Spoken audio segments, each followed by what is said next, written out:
think of His name as all the things that He's done, all the things that He hasn't done. Thank you, Jesus. Just who He is, yes. Just who He is. Just being in His presence. Just Him allowing us to be in His presence and just spending this time with Him. It's amazing. Tonight, I preached on these scriptures several weeks ago, months ago.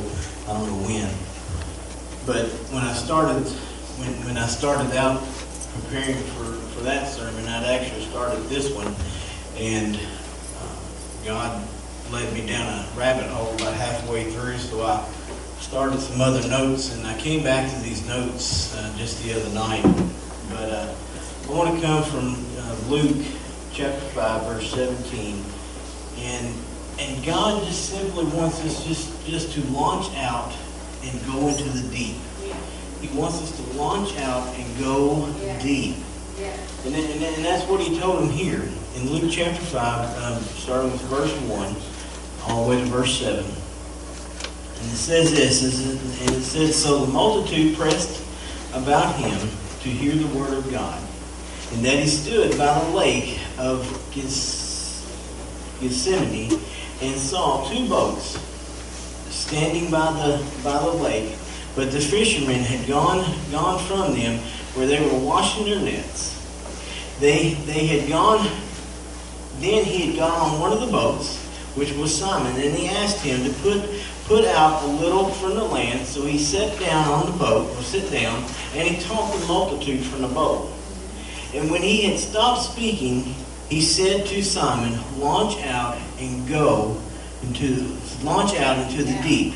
And he said, let down your nets for the catch. He said, but Simon answered, he said unto him, says, Master, I have toiled all night, and I have caught nothing. Nevertheless, at your word, I will let down the net. And with that when they had done this, they had caught a great number of fish, and the nets were breaking. And so they signaled for their partners and the other boats to come to help them. And they began to fill the boat, both boats, and so they began to sink. Yes.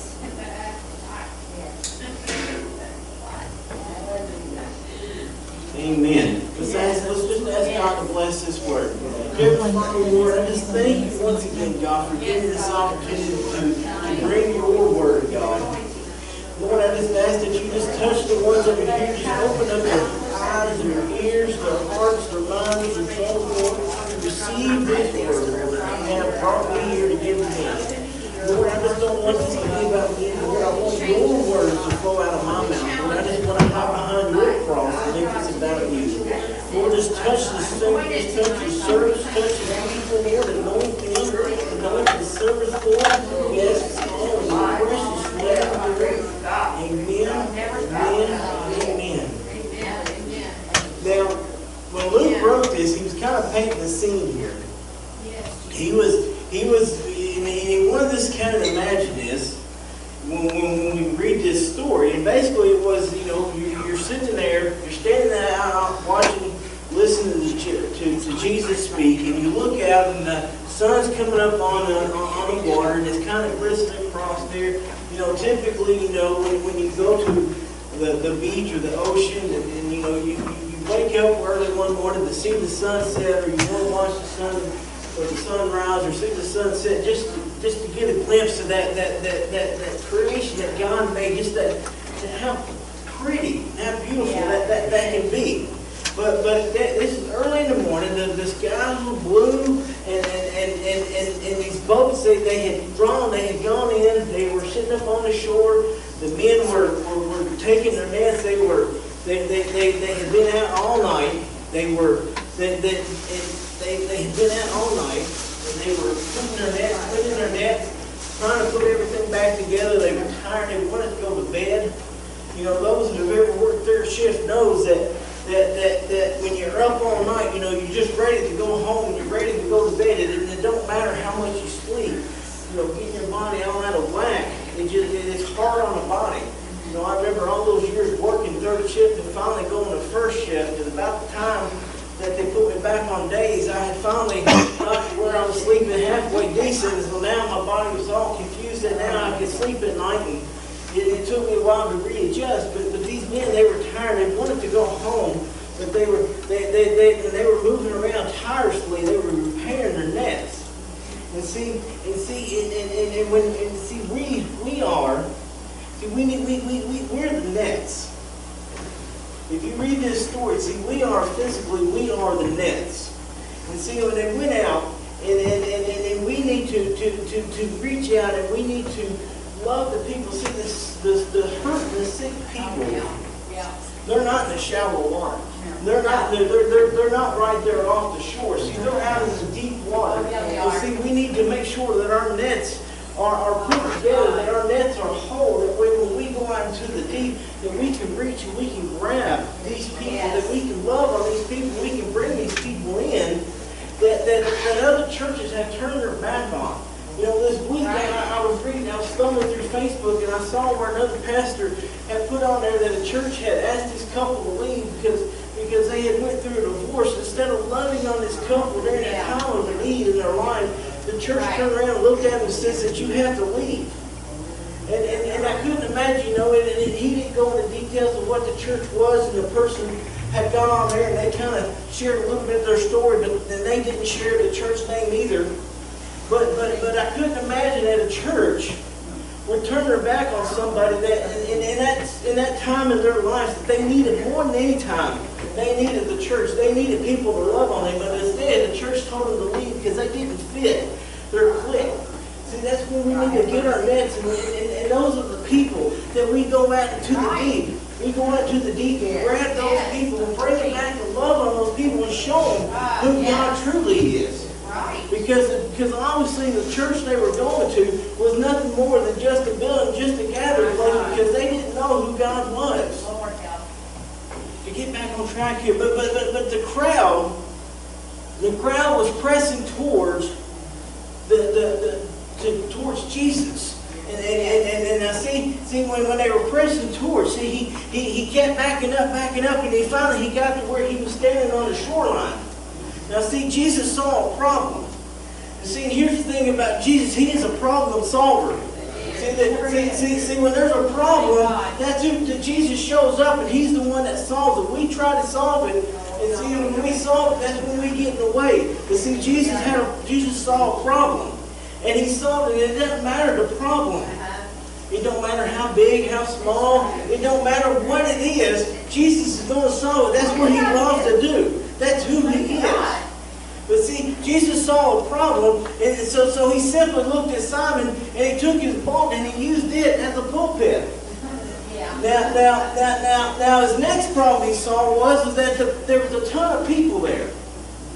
Now, see, what Jesus does is he takes anything and everything that's around him. You see, they didn't have sound systems, they didn't have microphones or anything like that, so he had to use what was around him. So when he got on that boat and he was out there and he had his wind, back to the wind, that wind carried his voice like an amplifier to where everybody could hear him. And everybody all the way in the back, everybody was listening. And I would imagine that even these guys over here on these boats that really wasn't part of the crowd at first stopped to hear what God had to say. See, sometimes have we ever met those people that when they begin to speak, that we just drop what we're doing, that we stop, and we got to hear what they've got to say because we know that they're anointed from God, and whatever it is they've got to say, that it's going to be good. You know, we were talking about Dr. Michael Knight, and he's a phenomenal speaker. And I've only heard him talk a couple times, but I told Pastor this morning, I said, you know, I believe that man can take the phone book and can read a phone book and make it completely interesting. Yeah. But see, that's the way Jesus was. See, when he began to speak, everybody dropped what they were doing. They completely stopped, and he had their attention. Yes.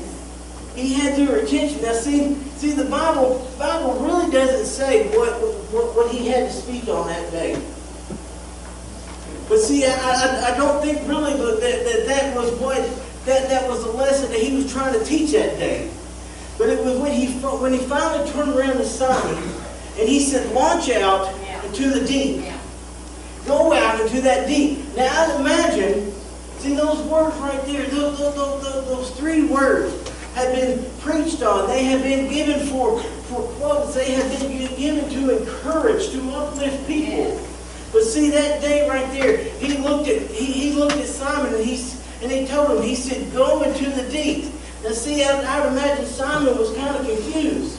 But see, God doesn't give foolish commandments. He doesn't, when he speaks, he's got a reason why he has told us to do something. So when Jesus told Simon, he said, launch out into the deep and let down your nets. And this commandment to Simon, it sounded foolish. It sounded, and Simon here, see, he had been out all night. And he knew there wasn't no fish out there, or so he thought. Now, see, Simon was the expert.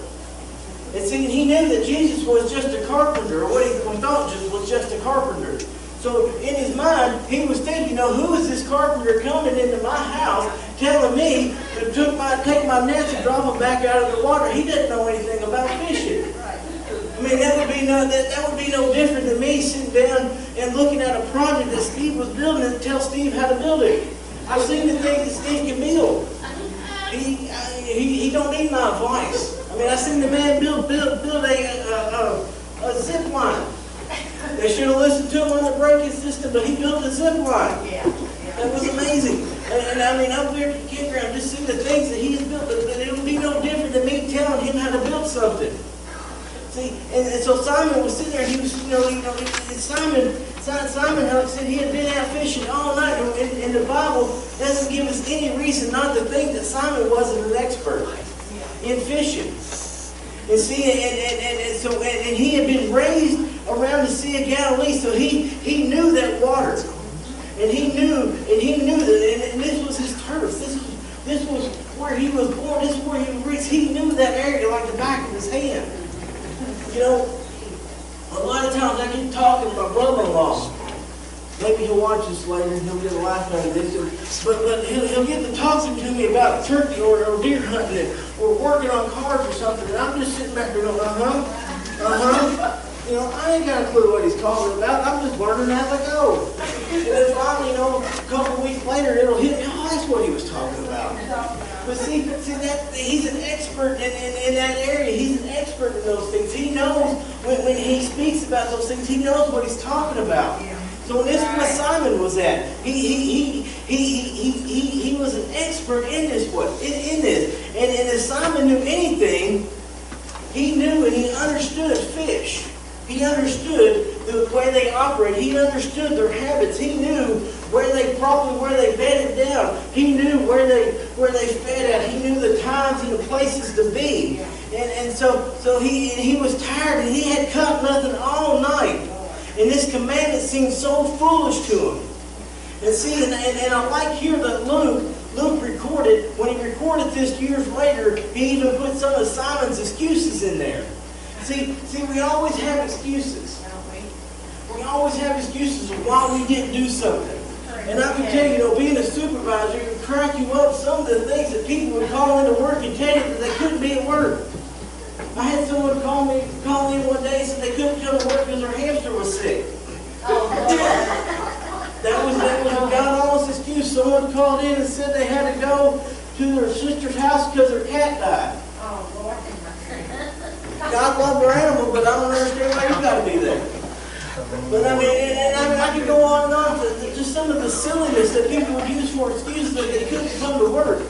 And they work harder to get out of work. But Simon, he was coming up with these excuses. And see, the one he said, he looked at the master, he looked at Jesus, and he said, Master, we have toiled all night, and we have taken nothing.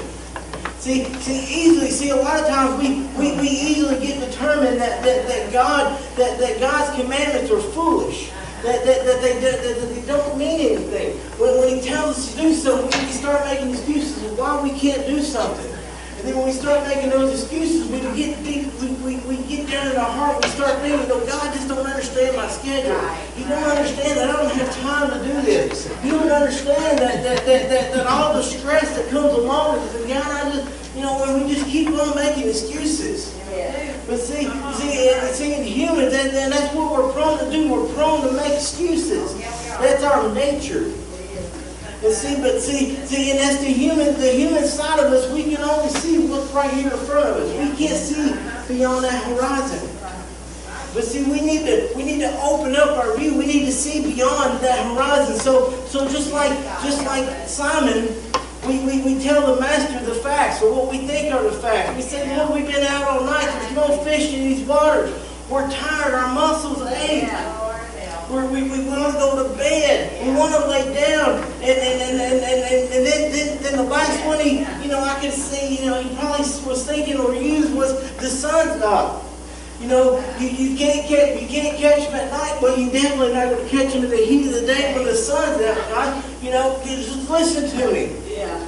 But when we can go through all these excuses and we put forth our human effort, we can tell God, we can say, God, I'll do it. And then we say, God, I'm tired. Oh, yeah. I say, God, I don't want to do it today. But then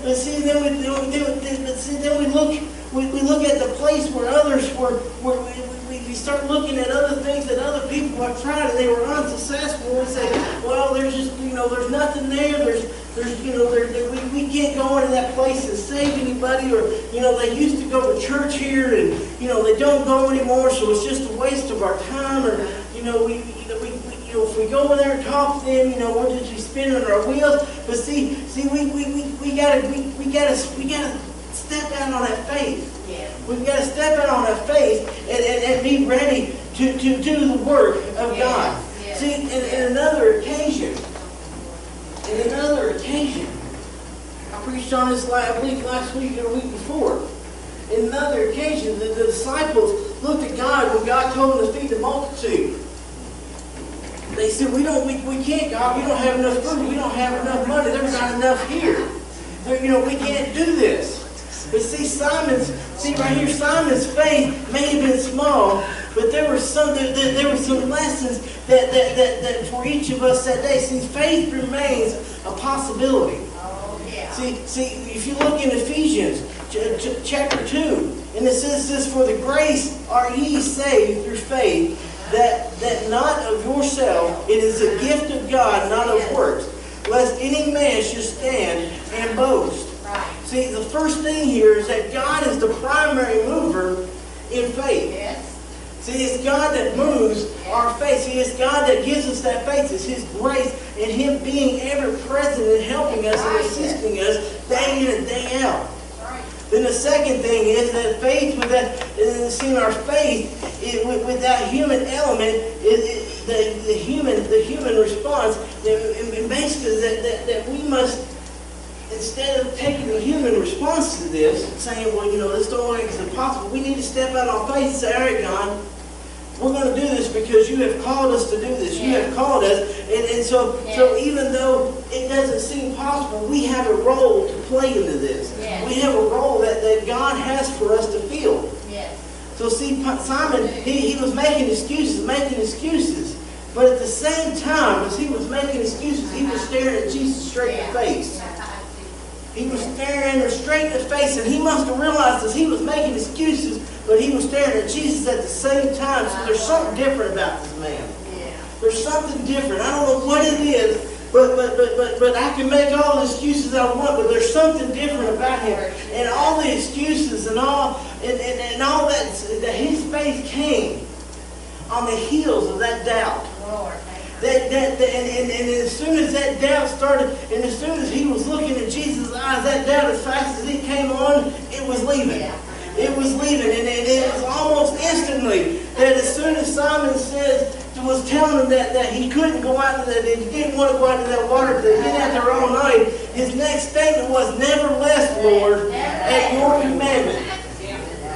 Nevertheless, Lord, at your commandment. See, that's what we need to be at. Nevertheless, Lord, at your commandment.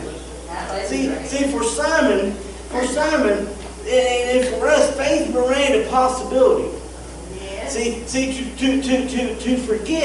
to forget this, it leads to despair. See, that faith. And then when he looked at him, and he said, "Nevertheless, your commandment, Lord."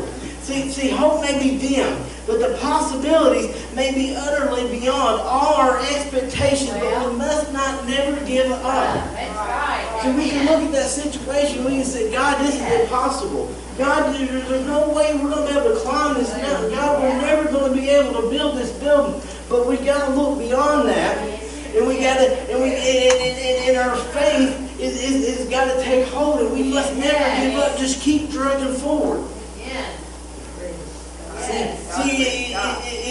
We must look at the Master's face. We must always keep our eyes focused, our eyes interlocked with Him. You know, when you look into your significant others and you're in that moment and you're staring at their eyes and, you know, you kind of forget about everybody else around you. See, that's the way we need to be with Jesus. We need to have that where you lock eyes and say, "All right, Jesus, you got my undivided attention."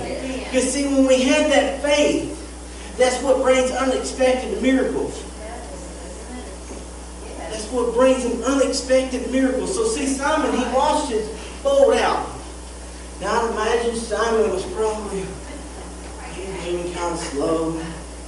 Yeah, we'll get out there. He wasn't real excited about it because he knew that, you know, we're going to have to clean these nets and may have to go fix them again. And, you know, there's just so much work and I'm tired. And this sea in this body of water wasn't big, and on a clear day you could see from side to side, you could see the shores.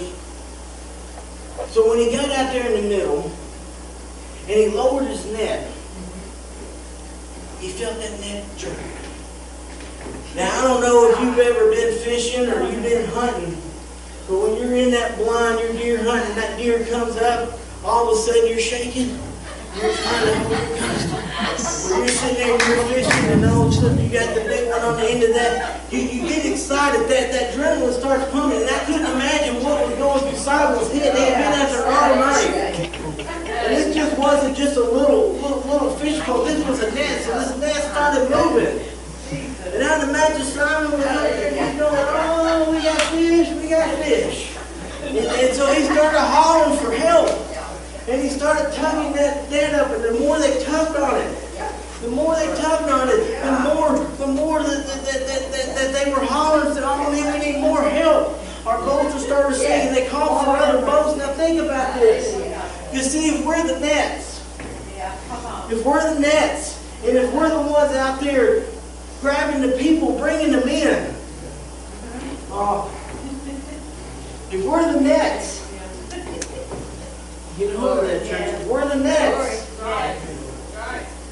and we get out into that deep, we got to start saying, "Oh, help us pull these nets in. We got to bring these people in because they need to be loved on. They need to be encouraged. They need to be lifted up. They need to be prayed for." That's what God has in store for us. That's what God has in store for us. So they called for help, and 2 other boats came out there. Now see, this story reminds us that it is our responsibility to launch out into the deep, to move into the deep. And like I said, the hurt, the sick, those people, they're not in the shallow water. They're not in the waist deep water. I don't know how many's ever been scuba diving. You get so deep underwater, you can't see nothing, especially if you dive in these waters in the state of Kentucky.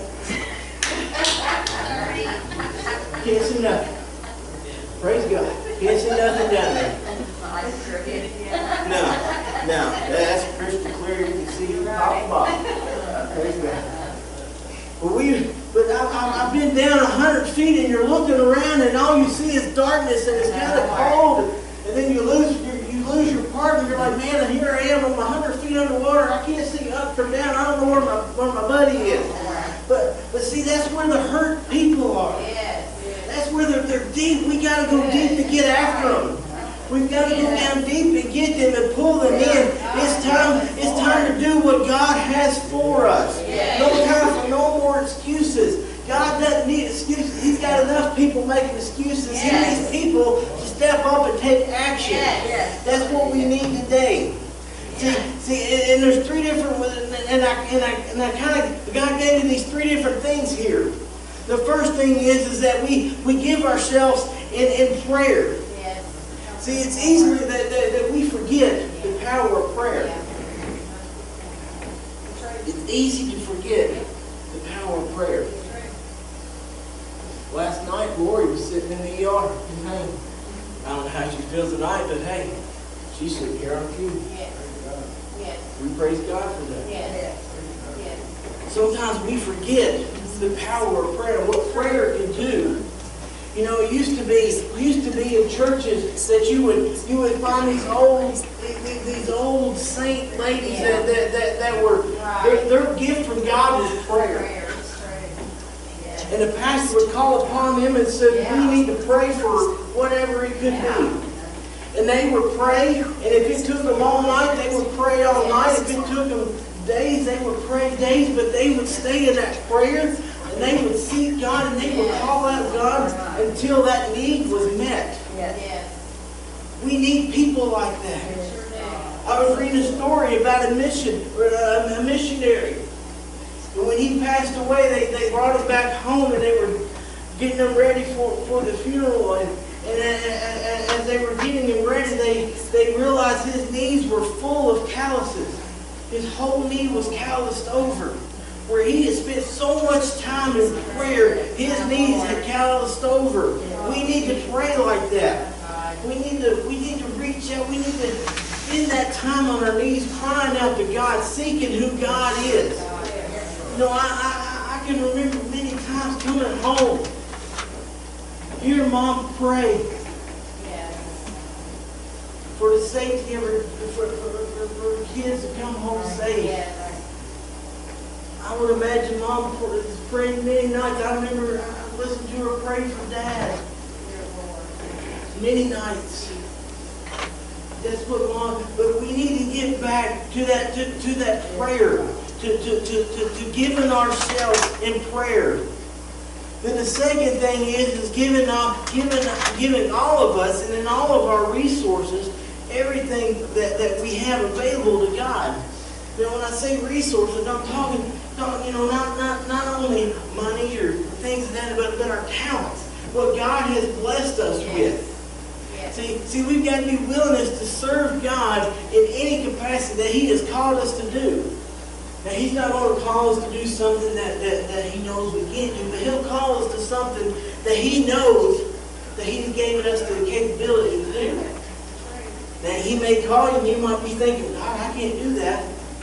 But you may have to step out on faith and say, all right, God, we're going to try. We're going to either fail together or we're going to succeed together. We're going to do this together. That's right. But see, we must be able to submit completely.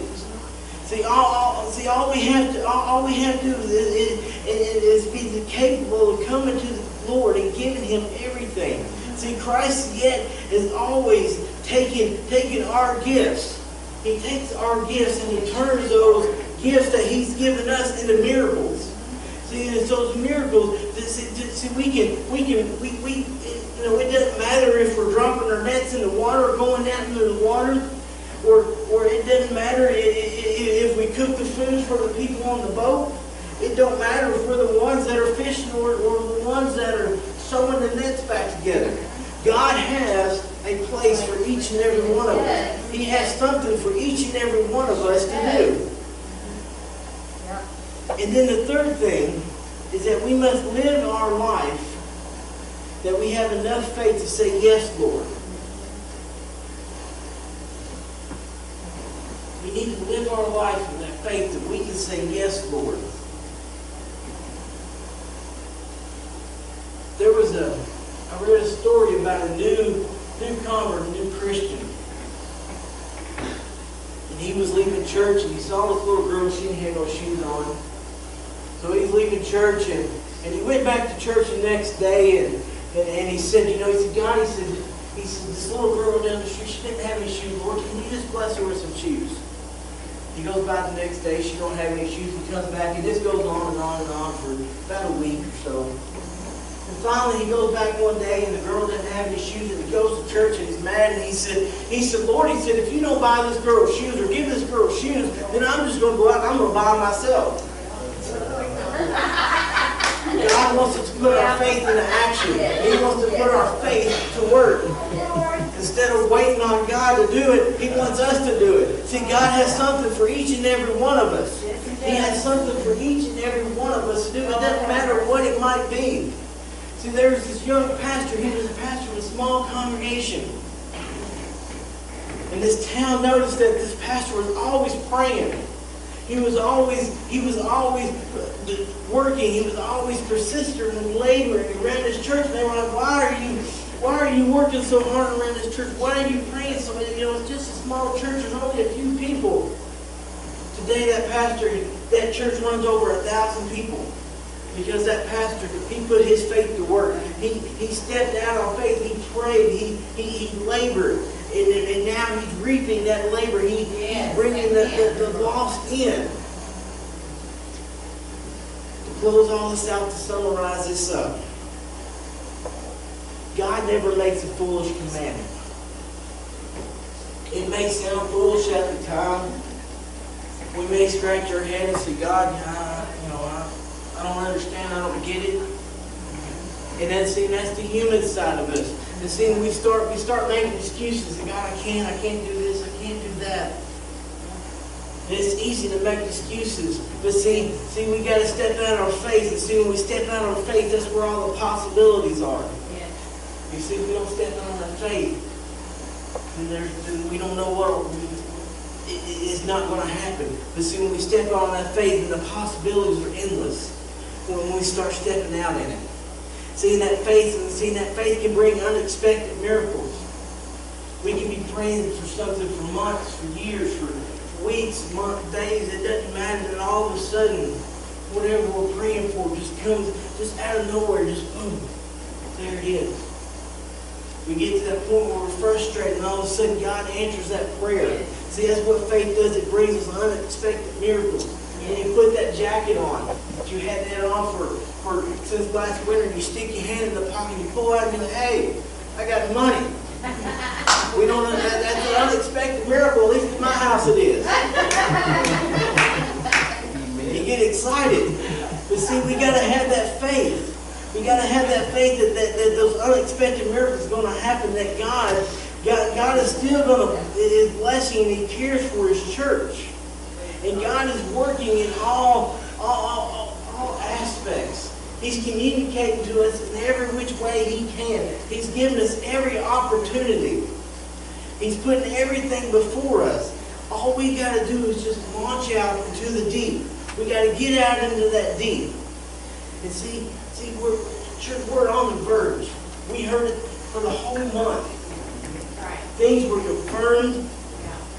I'll tell you, Bishop Kevin, he excited me when he looked at Pastor one night. And he said the day that you break ground, it won't be big enough. I tell you, great things are getting ready to happen right here. Great things are going to happen, but we got to get out into that deep. We got to wade out into it. We got to go out and get the ones that are hurting, the ones that are lost, the ones that have been rejected from so-called churches, and show them what church is about, that who God is.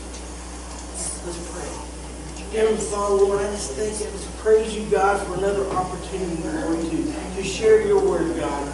Lord, I just pray, Lord, that we launch out into the deep. That we go out to where the hurting people are, where the sick are, where the ones that need you the most. Lord, send us there. Send us out into that, Lord, where we can drop our nets, we can pull them in, God.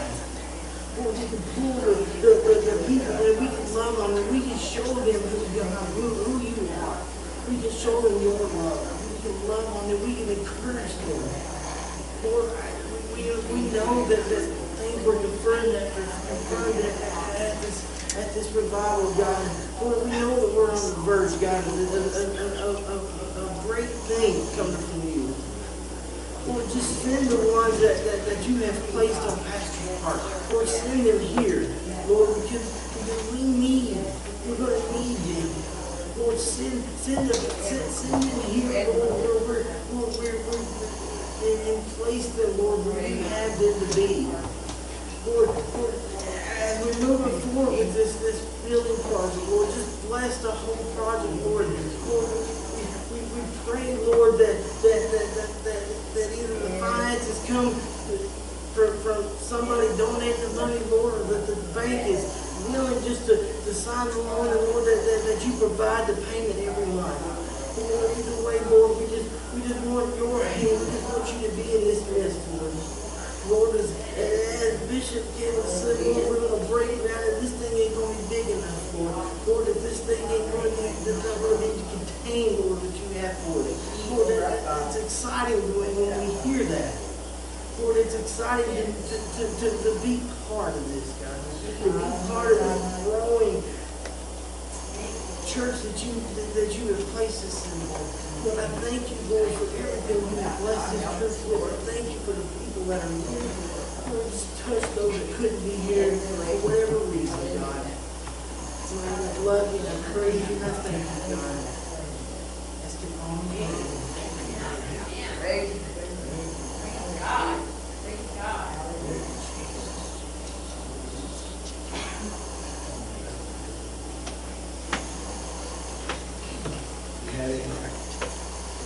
Go ahead and dismiss us.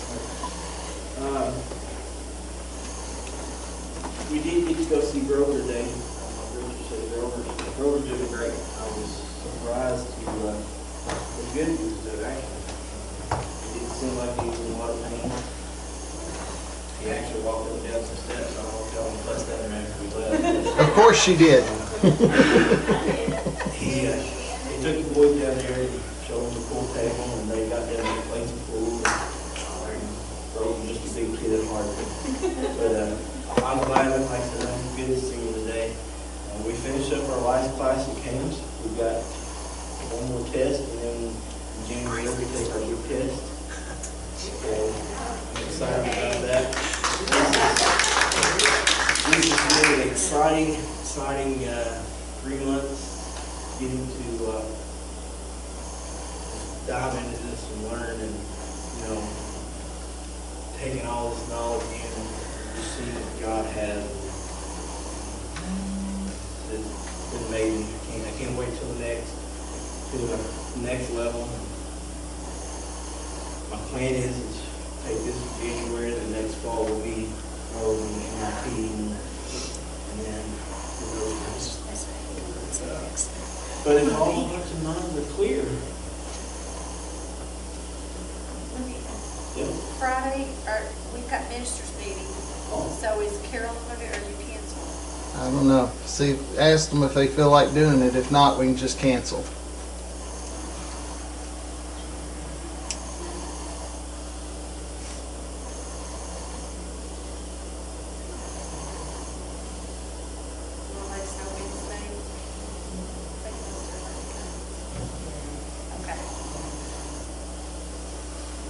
Maybe see you and you want to. Okay, there was sorry, I just remember. Yeah, remember that? A lot of decisions made for the next, I guess, year. 2 years. Voting. Yeah, they're going to be 2 years. So remember all them. Remember that God placed everybody on the board that He wants them on. I think pastors campaign for youth board. State council. Forget youth board. State council. Let's go on over. Let's get on over. We're on state council. Go big or go home, brother. Well, they actually, I've got to be up there. They asked, I told Kim, she asked me to come up there and do the medical. I asked her, I said, this must be awful stressful. I said, they're going to need somebody up there to do medical here. I mean, y'all just going to get out of hand or something, I don't know. So I'll be up there. Hopefully none of these ministers will get Smell those. angry or any revenue issues. Right. There you go. Yeah. I just wanted